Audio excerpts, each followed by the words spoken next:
ওয়েবডেস্কোডের পক্ষ থেকে সবাইকে স্বাগতম জানাচ্ছি জাভাস্ক্রিপ্ট টিউটোরিয়ালের আজকের পর্বে আলোচনা করা হবে জাভাস্ক্রিপ্ট হোস্টিং সম্পর্কে। জাভাস্ক্রিপ্ট হোস্টিং এ আমরা দেখব যে একটা ভেরিয়েবল কত ওয়েতে কত রূপ বা কত মাধ্যমে আমরা ডিক্লেয়ার করতে পারি, অ্যাসাইন করতে পারি, ডিফাইন করতে পারি। অর্থাৎ আমরা বলতে পারি যে অ্যাজ একটা ভেরিয়েবল var let const আমরা কত ওয়েতে লিখতে পারি এবং কোনটিতে আমাদের সিনট্যাক্স এরর দেখাবে, কোনটিতে রেফারেন্স দেখাবে এবং কি জন্য দেখাবে, কিভাবে আসতেছে, এগুলো ডিটেইলস আলোচনা করা হবে। আমরা শুরু করি ভেরিয়েবল দিয়ে।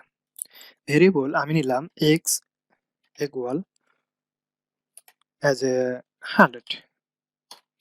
দেন আমি এখানে console.log দিয়ে আমি x কে পাস করে দিয়ে দিলাম, সঙ্গে সঙ্গে আমি আউটপুটটি পেয়ে যাচ্ছি 100। এখন কথা হলো এই যে x এর মান আমি দিয়ে দিলাম 100, সঙ্গে সঙ্গে এটা আউটপুট পেয়ে গেল 100। বাট আমি যদি চাই যে অ্যাজ এ x এর মান আমি এভাবে দেব,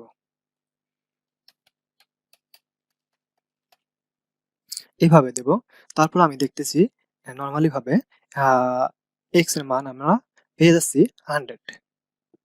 বাট আমি যদি কোডটিকে একটু রং করে দিই, তারপর আমি পেয়ে যাচ্ছি 100 কোনরূপ ইরর ছাড়া। দেখেন জাভাস্ক্রিপ্ট কোড আমরা জানি যে খুবই সেনসিটিভ, বাট তারপর এটি কাজ করতেছে অনায়াসেই।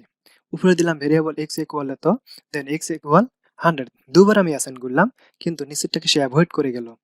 এখন যখনই আমি এই x কে x এর মান দিলাম না দিয়ে নিচে পরের লাইনে আমি দিয়ে দিলাম x এর ইকুয়াল 100, সঙ্গে সঙ্গে সে কি করলো, ওই 100 আউটপুট নিয়ে আসলো, কোনো এরর পাচ্ছে না। এখন যদি আমি এই ভারের পরিবর্তে লেট কথাটি এখানে ইউজ করি, দেন কোনো পরিবর্তন নেই। That's good. তাহলে আমরা বুঝতে পারলাম যে ভার এবং লেট আমরা এইভাবে লিখতে পারি, কোনো পরিবর্তন নেই বা এবং ভার এবং লেটের মধ্যে কোনো পার্থক্য নেই। আচ্ছা, আমরা একটু পরে দেখতে পারবো ভার এবং লেটের মধ্যে পার্থক্য কোন কোন জায়গায়। আমি এই লেট এক্স যে আমি এখানে ডিফাইন করলাম, অর্থাৎ আমরা যখন এভাবে দেব তখন এটাকে বলা হয় ডিফাইন। আর যখন x ইকুয়াল 100 দিয়েছি, তার মানে আমরা এখানে ভ্যালু অ্যাসাইন করেছি।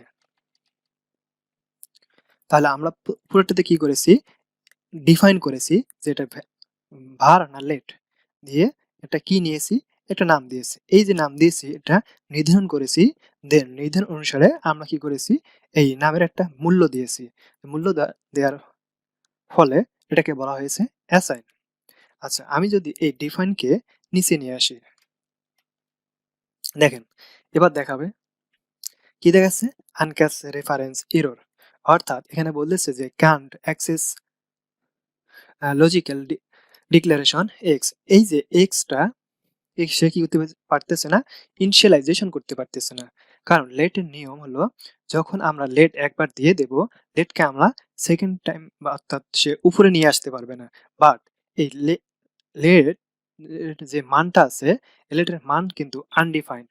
কিভাবে আনডিফাইন্ড, সে হোস্ট করে ফেলছে, মানে অর্থাৎ লেট এর যে এক্স দিয়েছি আমরা ডিফাইন করেছি, এই ডিফাইন্ড এর ভ্যালু দেয়নি, কিন্তু জাভাস্ক্রিপ্ট কি করেছে, ব্রাউজারে যে একটা হোস্টিং অপশন একটা স্পেস থাকে, সেখানে সে এক্স ইকুয়াল আনডিফাইন্ড ধরে নিয়েছে। কিন্তু আনডিফাইন্ড নিয়েছে, তো আচ্ছা আনডিফাইন্ড যেহেতু নিয়েছে, সে কি করতেছে, 100-র সঙ্গে যে রিপ্লেস করবে, সে ওই আনডিফাইন্ডের স্থানে সেটা করতেছে না করার কারণে সে কি করতেছে, ব্রাউজার করতেছে যে আনক্যাচ রেফারেন্স এরর। এর সাথে এর কোনো সম্পর্ক নেই, কারণ এক্স ভেরিয়েবল হতে পারে, কিন্তু নিচেরটা আমার বলা আছে লেট এক্স, অর্থাৎ এই এক্স এর মানটা এটা ভেরিয়েবল হতে পারে। ইটস রাইট, তাই না, ভেরিয়েবল হতে পারে। যার ফলে সে কি করতেছে, যে এই লেটের মানটাকে আউটপুট হিসেবে দিতে পারতেছে না। আমি যদি নর্মালি এই লেটের স্থানে জাস্ট ভেরিয়েবল কথাটি দিয়ে দেই, অর্থাৎ var লিখে দেই, সঙ্গে সঙ্গে এর আউটপুটটি পেয়ে যাব। আচ্ছা, এই যে আমি বললাম যে এটা আনডিফাইন্ড, অর্থাৎ হোস্ট হয়ে যাচ্ছে প্রত্যেকবার আমি যদি অ্যাসাইন অপশনটা না রাখি, তাহলে আমরা কি পাবো, দেখেন আনডিফাইন্ড পেয়ে যাচ্ছে। সেম আমি লেটের ক্ষেত্রেও বিষয়টা সেম পাবো, আনডিফাইন্ড থাকবে, আনডিফাইন্ড। তাহলে আমরা বুঝলাম ভেরিয়েবল এবং লেট উভয়ই যখন কোনো নাম ডিফাইন করা হয়, যখন কোনো ওয়ার্ড ডিফাইন করা হয়, তখন সেটা ব্রাউজারে কি করতেছে, হোস্ট হইতেছে।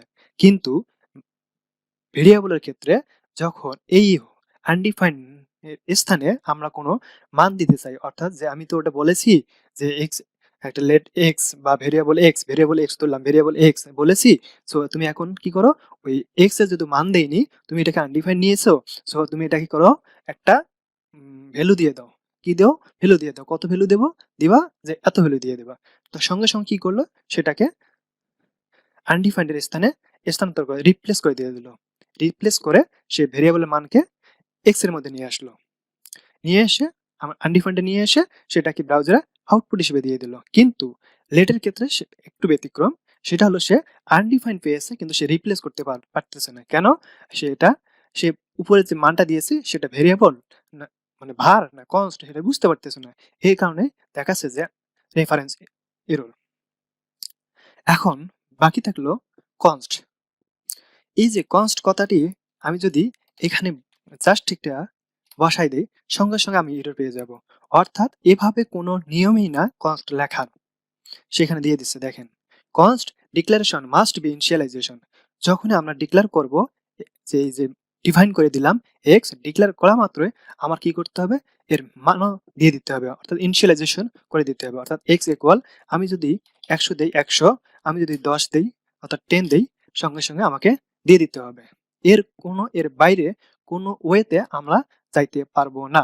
অর্থাৎ দেখেন, ভেরিয়েবল আমরা যেভাবে ইচ্ছা সেভাবে দিতে পারতেছি, কনস্ট যেভাবে ইচ্ছা সেভাবে দিতে পারতেছি না। একটু তার থেকে কি স্ট্রিক্ট সে।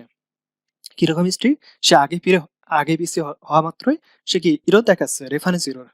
বাট আমি যখন কনস্ট কথাটি লিখবো, সঙ্গে সঙ্গে সে দেখাবে সিনট্যাক্স ইরর। জাস্ট আমি সরাই দিলাম, দেখেন সঙ্গে সঙ্গে দেখাচ্ছে আনক্যাচ সিনট্যাক্স এরর। এখন বলতে পারেন যে আমি তো উপরে অ্যাসাইন ভ্যালুটাকে আউটপুটটাকে কমেন্ট আউট করে রেখেছি, যার ফলে এরকম দেখাচ্ছে। জাস্ট আমি রিমুভ করে দিচ্ছি, দেখেন তারপর দেখাচ্ছে আনক্যাচ সিনট্যাক্স এরর। সো এই হলো জাভাস্ক্রিপ্টের হোস্টিং সম্পর্কে টিউটোরিয়াল। সো আমি ফুল বিষয়টা আবার কি করতেছি, রিপিট করতেছি, যে ভেরিয়েবল চাইলে আমরা যেভাবে ইচ্ছা সেভাবে ব্যবহার করতে পারি। লেট আমরা চাইলে যেভাবে ইচ্ছা সেভাবে ব্যবহার করতে পারি। তবে সেই ক্ষেত্রে খেয়াল রাখতে হবে যে আমরা যদি উপরে কি করে অ্যাসাইন করি, দেন নিচে ডিফাইন করে দেই, সেই ক্ষেত্রে লেটার কাজ করবে না। তখন সেটা কি দেখাবে, সেটা ইরর দেখাবে, রেফারেন্স ইরর। দেন কনস্ট বিষয়টা কি? কনস্ট বিষয়টা হলো, যেই কনস্ট যেইখানে লিখবো সেইখানে আমাদের কি করতে হবে, একটা নাম দিতে হবে, সেইখানে আবার ভ্যালু দিতে হবে। অর্থাৎ সম্পূর্ণটাই আমাদের কনস্টের মধ্যে সম্পূর্ণটাই ইনিশিয়ালাইজেশন সম্পূর্ণ করতে হবে। সো আমাদের এই যে তিনটি বিষয় মাথায় রাখতে হবে, যে ভেরিয়েবলের ক্ষেত্রে হোস্ট হোস্ট হইতেছে এবং হোস্টের যে আনডিফাইন আসতেছে, এই আনডিফাইনকে সে রিপ্লেস করে, যে ভ্যালু দিতেছি সেই ভ্যালুটাকে রিপ্লেস করে দিচ্ছে। বাট লেটের ক্ষেত্রে সে হোস্টের আনডিফাইনকে সে রিপ্লেস করতেছে না, আর কনস্টের ক্ষেত্রে কোনো রূপ কনসিডার সে করতেছে না। সো এই হলো আমাদের টিউটোরিয়াল। সো আজকে পর্ব এই পর্যন্ত।